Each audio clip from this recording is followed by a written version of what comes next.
Hello students. तो आज हम बात करने वाले हैं different types of imaginary surfaces के ऊपर। पिछले लेक्चर के अंदर हमने बात की थी कि कितने टाइप से इमेजिनरी सरफेस होती हैं और इमेजिनरी सरफेस होती क्या है, और आज हम इन्हीं के अलग अलग टाइप्स को थोड़ा सा इलैबोरेट करने वाले हैं। आपको स्क्रीन में एक इमेज दिख रही होगी, एक सर्कल वगैरह बना, दो सर्कल बने हुए हैं, एक ट्रेपेजियम सा बना हुआ है।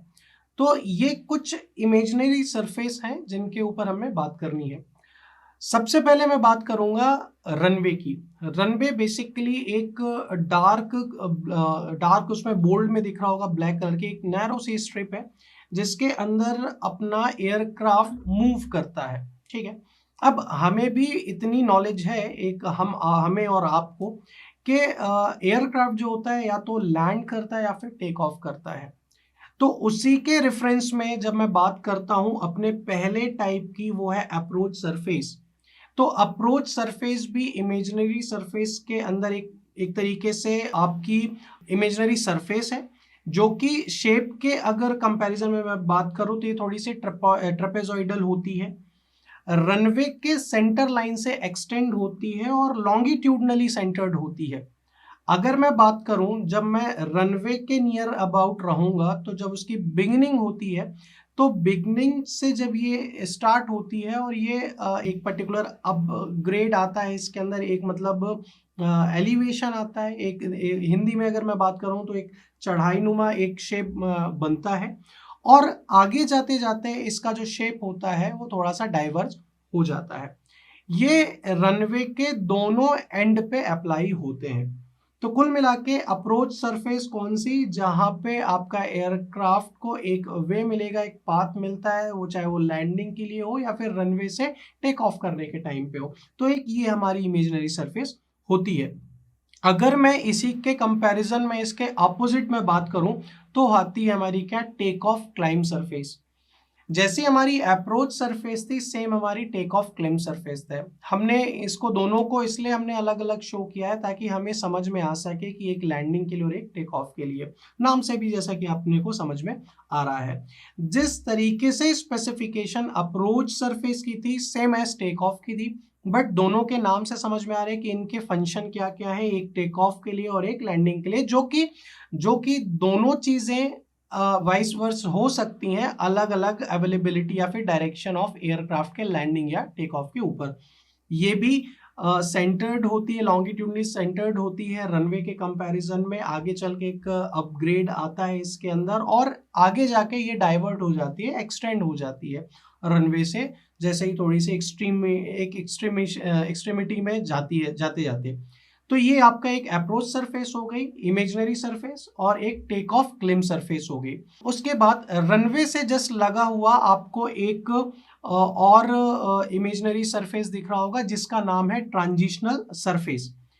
ट्रांजिशनल सरफेस बेसिकली रनवे से थोड़ा सा एक स्लोप में, थोड़ा सा एक हाइट में रहता है ना। जैसे कि मेरा रनवे है, तो रनवे से बेसिकली एक, जैसे कि मैं आप लोग को इमेजिन कराने के लिए नाव का एग्जांपल दूं, तो नाव का एक बेस रहता है और नाव की जो बाउंड्रीज रहती हैं थोड़ी सी एक स्लोप में उठी हुई होती हैं, और उसी तरीके से जो मेरी लैंड वहां पे होगी तो वो क्या होगी, ट्रांजिशनल सरफेस होगी। इसका भी जो शेप होता है वो भी ट्रांजिशनल होता है, थोड़ी इंक्लाइंड होती है, और रनवे के दोनों साइड से ये एक्सटेंड होती है। मतलब ये जो स्ट्रिप है, रनवे की स्ट्रिप है, इसी रनवे के स्ट्रिप से जुड़ी हुई रहती है, जो कि अप्रोच सर्विस तक ये कनेक्ट करती है लॉन्गिट्यूडनली।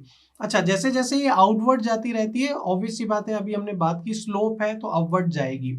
और ये जो ट्रांजिशनल सरफेस है, आपको जैसे कि देखने को मिल रहा होगा, हॉरिजेंटल सरफेस में जाके कनेक्ट होती है, और हॉरिजेंटल सरफेस भी दो पर्टिकुलर उसमें कन्वर्ट है, एक इनर हॉरिजेंटल सरफेस और एक कॉनिकल हॉरिजेंटल सरफेस।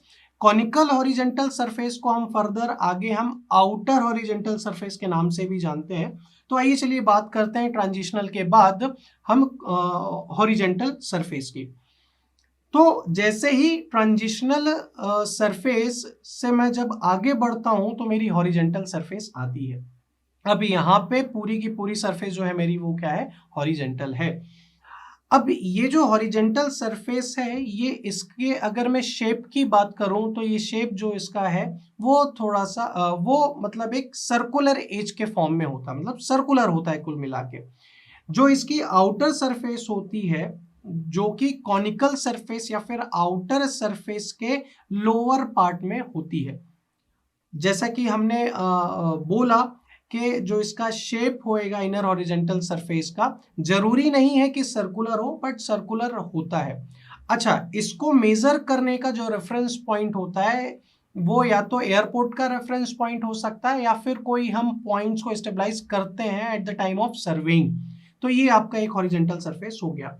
अब हॉरिजेंटल सरफेस के अंदर जो हमारा कोई भी ऑब्स्ट्रक्शन है या कंस्ट्रक्शन है या फिर कोई भी स्ट्रक्चर है, उसकी जो हाइट होती है वो 150 मीटर से ज्यादा नहीं होनी चाहिए। अगर हम फीट में बात करें तो 45 फीट से ज्यादा नहीं होनी चाहिए, ठीक है। और एयरपोर्ट रेफरेंस पॉइंट के कंपैरिजन में 150 मीटर की, ठीक है। और जैसे अच्छा, उस कंडीशन में जबकि एरोड्रोम्स वगैरह हैं, उस हवाई अड्डे का जो भी रनवे का लेंथ है, उस कंडीशन में जबकि 900 मीटर कम होना चाहिए। 900 मीटर हो या 900 मीटर से कम होना चाहिए। बट जैसे ही आपका रनवे का लेंथ 900 से 1500 मीटर पे आएगा, तो वहां पे यही जो हाइट है आपकी, वहां पे आप क्या कॉनिकल सरफेस आ जाएगा और वहां पे जो आपकी हाइट हो जाएगी वो 9900 मीटर के लगभग लगभग हो जाएगी। ऐसे एयरपोर्ट जहां पे अब जरूरी तो है नहीं कि या तो 900 से कम रहेंगे रनवे की लेंथ या 900 से 1500, बहुत जगह ऐसा होगा जहां पे 1500 मीटर से ज्यादा होगा, रनवे का लेंथ एक्सीड करेगा। तो उस कंडीशन में यही चीज जो अभी 9900 थी वो 15000 मीटर हो जाएगी, अगर हाइट की मैं बात करूंगा तो यही एक तरीके का आपका क्या हो जाएगा, कंपैरिजन हो जाएगा कॉनिकल और इनर सरफेस का। सेम वे में अगर मैं बात करूं तो जब मेरी इनर सरफेस हो गई और उसके बाद जब मेरा इनर हॉरिजेंटल सरफेस के बाद एक और मेरा सरफेस आएगा जो कि एक स्लोप में रहेगा, एक हाइट में रहेगा, जिसका नाम है कॉनिकल सरफेस, या फिर आप इसको नाम दे सकते हैं आपका आउटर हॉरिजेंटल सरफेस। यहाँ का भी स्लोप थोड़ा सा ज्यादा रहेगा as compare to inner horizontal surface. इसका जो पूरा का पूरा शेप रहेगा वो सर्कुलर रहेगा। इनर के अंदर जो शेप था वो जरूरी नहीं है कि सर्कुलर हो, बट यहाँ पे जो शेप होगा वो क्या होगा, सर्कुलर होगा। इसकी जो भी रेडियाई होगी कॉनिकल सरफेस की, बेसिकली इसके टॉप पे ज्यादा होगी और बॉटम तक आते आते थोड़ी सी वो कम हो जाएगी। कॉनिकल सरफेस कुछ इस तरीके से देखने में लगेगा कि ये रेस्ट कर रही है हॉरिजेंटल सरफेस के नीचे, बट ऐसा नहीं है। ये प्लेन से, वर्टिकल प्लेन से परपेंडिकुलर रहती है आपके पेरिफेरी की मैं बात करूं इनर हॉरिजेंटल सरफेस के। तो ये कुछ आपकी इमेजिनरी सरफेस थी। अब इन इमेजिनरी सरफेस को एक साइड में रखते हुए मैं आपको एक सिंपल सा एग्जांपल देता हूं कि सपोज आपने एक ग्राउंड देखा होगा, है ना। अगर मैं सबसे अच्छे अभी इंडिया के ग्राउंड की बात करूं, क्रिकेट ग्राउंड की, तो मोटेरा ग्राउंड है ना, नरेंद्र मोदी स्टेडियम है। तो वहां पे एक पिच होती है और पिच को आप मान के चलिए रनवे है। पिच से जैसे आप पवेलियन में जाते हैं तो पहले होता है एक हाइट में होता है, फिर दूसरे हाइट में होता है, फिर तीसरे हाइट में होता है। तो उसी तरीके से हम हमारा ये जो एयरपोर्ट का है वो भी कुछ इस तरीके से शेप में होगा, एक हाइटेड शेप में होगा। और जो आउटवर्ड डायरेक्शन में जो हमारा स्लोप है वो धीरे धीरे करके बढ़ता चले जाएगा। ये एक इमेजिनरी पॉइंट ऑफ व्यू के लिए मैं बता रहा हूँ। बाकी जितने भी इमेजिनरी सरफेस थी, चाहे वो अप्रोच हो, टेक ऑफ हो, ट्रांजिशनल हो, वो हमने डिस्कस किया है। अगर मैं बात करूं, आपको स्क्रीन में दिख रहा होगा, यहाँ पे मैं आपको क्रॉस सेक्शन दिखा रहा हूँ। क्रॉस सेक्शन मैंने दोनों बेसिस पे आपको दिखाया हुआ है। जब मैं सेक्शन ए बी की मैं बात कर रहा हूँगा तो यहाँ पे आपको अप्रोच दिख रहा होगा, आपको लेफ्ट हैंड साइड में आपको टेक ऑफ क्लिम भी दिख रही होगी। नीचे जो ब्लैक कलर की डार्क बोल्ड कलर की स्ट्रिप है वो आपकी रनवे है, उसी के जस्ट ऊपर आपकी ट्रांजिशनल है। देन आपको अब समझ में आ रहा होगा फिर कॉनिकल और ट्रांजिशनल के बीच में एक स्ट्रिप है, वो क्या है, इनर हॉरिजेंटल सरफेस है, और उसी के ऊपर कॉनिकल सरफेस है।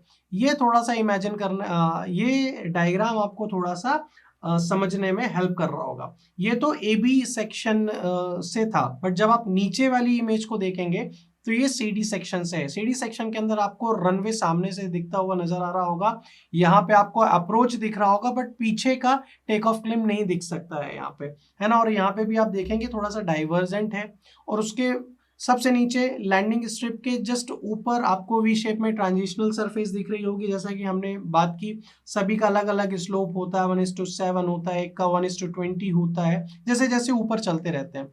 फिर आपको इनर सरफेस दिख रही होगी और साथ ही साथ आपको कॉनिकल सरफेस दिख रही होगी। तो जब हम इनर सरफेस की बात करेंगे तो वहां पे जो आपकी हाइट होगी किसी भी स्ट्रक्चर की वो 45 फीट से ज्यादा नहीं होनी चाहिए। बट जब आप ग्राउंड की बात करते हैं, मतलब आउटर ग्राउंड की बात करते हैं उसके बाहर, तो वहां पे आपका वो 500 के लगभग वो रेंज आपकी चली जाती है। तो इस पूरे के पूरे लेक्चर की अगर मैं समरी की बात करूं तो ये पर्टिकुलर ऐसे जोन है जहां पे आपको कोई भी ऑब्स्ट्रक्शन नहीं चाहिए, और इसीलिए हम इन इमेजिनरी सरफेस को बनाते दिखाते और समझाते हैं कि अगर इनके बीच में अगर कोई भी ऑब्स्ट्रक्शन आ गया, स्ट्रक्चर आ गया, लैंड यूज से रिलेटेड आ गया, तो प्रॉब्लम हो सकती है। और जो हमारा स्मूथ फ्लो है एयरक्राफ्ट का और एक एयरपोर्ट का एक स्मूथ फ्लो ऑफ ट्रैफिक है, वो कहीं ना कहीं आपका अफेक्टेड होगा। तो आई होप आप लोग को आज का लेक्चर समझ में आया होगा। Thank you very much.